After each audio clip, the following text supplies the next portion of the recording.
Hey guys, and thanks for tuning in. I'm sure most of you are aware that Black Ops 2 dropped last night, and I made sure I was playing it at 12 PM midnight. I'd pre-ordered my copy on Steam. Now, I've struggled to say anything good about COD in previous iterations. I found it to be very, very poorly made, especially the last one, Modern Warfare 3. However, I genuinely think a page has been turned with this title, and I mean that. Now, I'm going to give my thoughts. These are very early thoughts on only the multiplayer component of the game. I haven't even touched the single player yet. I'll probably mess about with that a little bit today. But this is my very early thoughts, having played the game most of last night. But of course, some of the things I say might get tweaked, etc., or changed as the game progresses. So just bear that in mind. In the background, I'm actually playing on some Domination on a map called Cargo. I'm using the Vector SMG. It's a pretty good gun, in fairness, it's good. As are most of the SMGs, which I'll talk about in a little bit. I really like this map. It feels pretty nice. I like the look of it. One of the things I loved about it, which made me laugh, was in the middle flag on Domination on B, the crates are actually being moved around constantly by the cranes, and if you're in the wrong place at the wrong time, you're going to get a whole load of squish on your face, which happened a couple of times to a couple of people last night, which was pretty epic, so watch out for that. So, what do I think of the game so far? Well, I hate myself for saying it, but I had tons of fun playing it. Tons of fun. When I started playing it, I jumped straight into it last night, and it felt so much better than Modern Warfare 3. I played Modern Warfare 3 briefly, and I mean briefly, for like 2 or 3 days when it was on Steam. But having played previous COD titles before that, it just felt so bad. I hated it, I really did. This Black Ops 2 though felt so much better. I feel as though there's a noticeable improvement in the graphics engine. The lighting and the textures to me look a lot better than they have done before. The sound, I certainly think, is something that I noticed as well. The sound seemed very, very crisp and well done.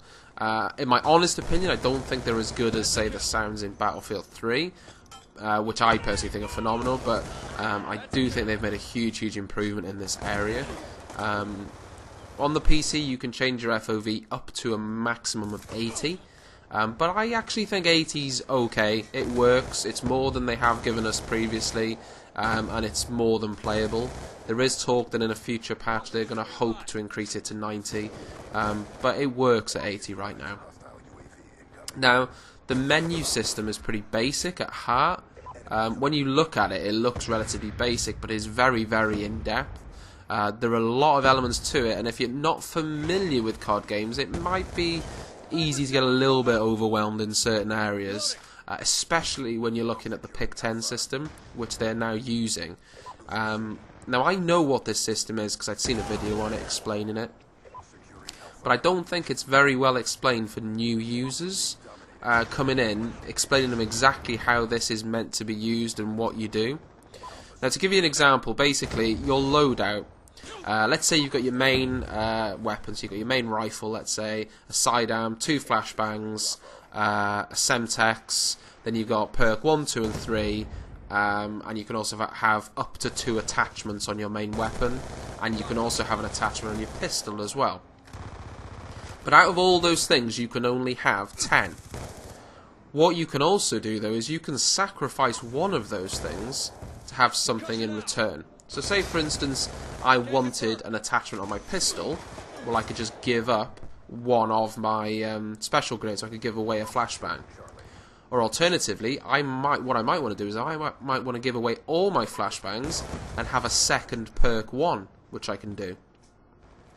What I might want to do is I might want to give away my flashbangs. I might want to give away my sidearm. I might want to give away my Semtex and have more, double up on perks. I can do that. So this system is majorly customizable, and people can really play exactly how they want. I think you're going to see a lot of people running around with a sidearm, without a sidearm rather, so they can stock up on other, juicy things. So that's pretty cool because it gives the player, they can do whatever they want with that. So that's pretty good. Now, as you would expect, there are a ton of weapons in the game and weapon upgrades. You know, you can upgrade the sights and stuff. What they've done this time, though, is a lot of the upgrades that you might have seen in terms of perks are now based on the gun. You kind of upgrade your guns separately, and when you prestige, you're able to keep those upgrades on your gun, so your gun will remain how it was.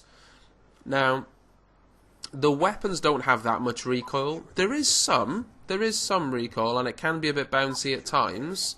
So there is some, but for the most part, it's really controllable. And that's not really that surprising. I mean, COD has never been known to having ridiculous recoil or anything like that. I'd say some of the guns do have a bit of jump, but it's not really anything that can't be controlled. I will say that the SMGs in the game do seem a little bit overpowered, if you ask me. I've seen some posts on this as well on Twitter and stuff, so clearly I'm not the only person that thinks this. They seem just a lot better than assault rifles. They seem a better choice because they've got pretty good drop-in power of a rifle for the most part, but then they've also got the agility because they're an SMG. And they kind of seem to be king right now, even in this very, very early stage of the game, but I think that's something that they may look to change, and I'm going to be covering that in a different video, so stay tuned for that. Now, the kill streaks are still in the game, but they're not called kill streaks anymore. They worked out differently. They're not just based on kills like they have been in previous iterations. I'm not 100% sure how they were calculated in Modern Warfare 3. I think they were done in a different way. Essentially now it's based on points. So if you get a kill, you get so many points, as you normally would do. If you cap the flag, you would get points. And your rewards are based on you getting points. So you build up points for doing team-based things and what have you, and that goes towards your reward, albeit, you know, a UAV or a drone or whatever. And it's a better way of doing it, I think. Obviously, you can still get points from kills, but it will take you a lot longer. You know, you need to get a lot of kills to get the points. Whereas if you go cap an objective, you've just got the equivalent of like 5 kills or whatever. So it does work quite well. Now, the matchmaking is something that I was really impressed with. It worked really, really well. You know, I was able to party up with someone really easily and join the game instantly. And I'm talking about 2 minutes past 12 here in the UK. You know, the game was released at 12 o'clock. 2 minutes past, I was with a friend trying to get into a game. The game unlocked, I installed it. As soon as I installed it and clicked online, we joined a lobby, find a game, and boom, I was in a game straight away. No messing about. We came out of a game to go on a different mode, boom, straight in. Job done. No waiting, no messing about, and that really did impress me. I thought it was going to struggle a little bit, but it was very, very good. I think that's based on the fact, I'm not sure how Modern Warfare 2 did it, but obviously with there being dedicated servers, there's not so much time messing about finding a decent host and what have you. Now, I had a quick go on zombies as well, and as you would expect, it's pretty awesome. Zombies is just so much fun, man.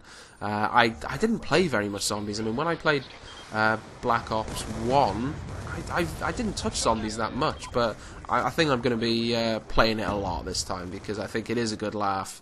I think lols can be had, and I'm sure they will be, so I'm going to play a lot of that. So if you guys want to see some videos, then stay tuned. So that's my brief thoughts on the game so far, and you know, I've had tons of fun. Something I did want to touch on as well, actually, was the theatre mode in the game. It's been around now in COD for a while, but it's phenomenal. It really is. The power of that tool is fantastic. It should be in all games.